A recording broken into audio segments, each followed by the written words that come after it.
জোর করে চাঁদা নিতে এসে নিজেই মানকে চিপায়। একটা পর্যায়ে পাইকারি রেটে কেলানি শেষে আইনের হাতে সোপর্দ করে দেওয়া হয়। বন্ধুরা, সারাদিনের বেচা বিক্রি শেষে ক্লান্ত মন ঘরে ফেরার পালা। প্রায় প্রতিদিনের মতো সেদিনও ক্যাশ ড্রয়ার খুলে টাকার হিসাব চলছে। ঠিক সেই মুহূর্তে কোন এক অজ্ঞাত চরিত্রের বখাটের ব্যক্তির আগমন ঘটে। একটা পর্যায়ে আতর্কিত ভাবে হাতে থাকা বস্তু দিয়ে জোরপূর্বক বল প্রয়োগ করার চেষ্টা করে। তার মানে এক কথায় যাকে বলে চাঁদা দাবি। কিন্তু অন্যদিকে যিনি ব্যবসায়ী তিনিও নাসের বান্দা। কোন ক্রমেই সে টাকা দিতে যাচ্ছে না। দেখে বোঝা যাচ্ছে তিনি সুযোগের অপেক্ষায় আছেন। কিন্তু কি এমন কৌশলের অপেক্ষায় আছেন তিনি, সেটা দেখতে অবশ্যই ফুটেজটি না টেনে দেখতে থাকুন।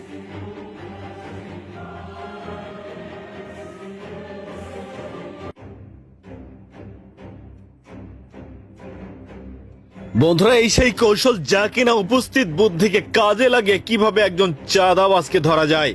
যাক বন্ধুরা, তারপর কি হয় দেখতে থাকুন।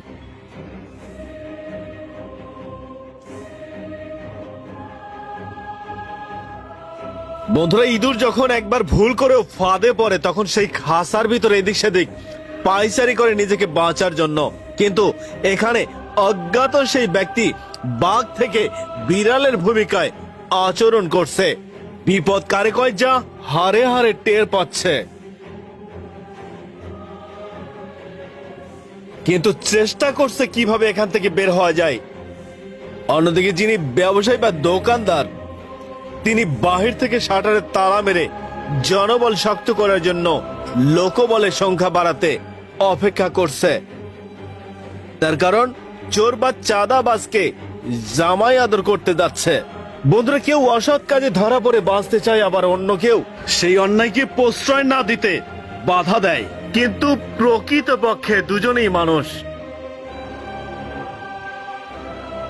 মহান আল্লাহ তাআলা আমাদেরকে দুটি হাত দিয়েছেন, বোঝার মতো সক্ষমতা দান করেছেন সেই হাত দিয়ে ভালো কাজ করার জন্য। অথচ আমরা মানুষ হয়ে মানুষের সমাজে পশুর ন্যায় আচরণ করি। সত্যকে মিথ্যা আর মিথ্যাকে সত্য বানাতে আমরা কতই না এক্সপার্ট।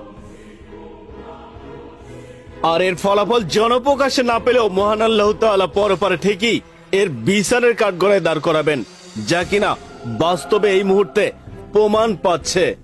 কথায় আছে, চোরের 10 দিন তো গেরস্তের একদিন। ঠিক এখানে সেটাই ঘটতে যাচ্ছে।